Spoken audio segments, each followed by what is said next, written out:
జనాలు కొంతమంది ఎంత కన్నింగ్ వ్యవహారం చేస్తారంటే, చెప్పేదొకటి, చేసేదొకటే అనమాట. 1 మంత్ బ్యాక్ మా హాస్టల్‌లో ఒక మ్యారేజ్ జాయిన్ అయింది.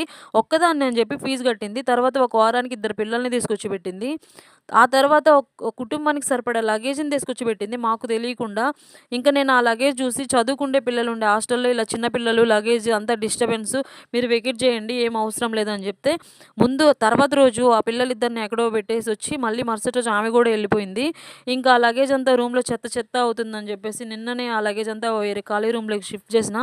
అయినా నా బాధలు మీకెందుకులెండి. ఇప్పుడైతే నేను సున్నుండలు ఎలా చేసినో చూపిస్తా.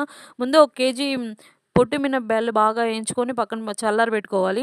చల్లారిన మినపబెల్లని బాగా మిక్సీ పట్టి, అందులో బెల్లం గూడా పట్టి మిక్సీ పట్టి పక్కన పెట్టుకోవాలి. తర్వాత నెయ్యి వేసి బాగా కలుపుకోవాలి. నా దగ్గర ఆల్రెడీ నెయ్యుంది. కానీ వేరే నెయ్యి తెప్పించినా ఏమన్నా స్మెల్ వస్తుందేమోనని.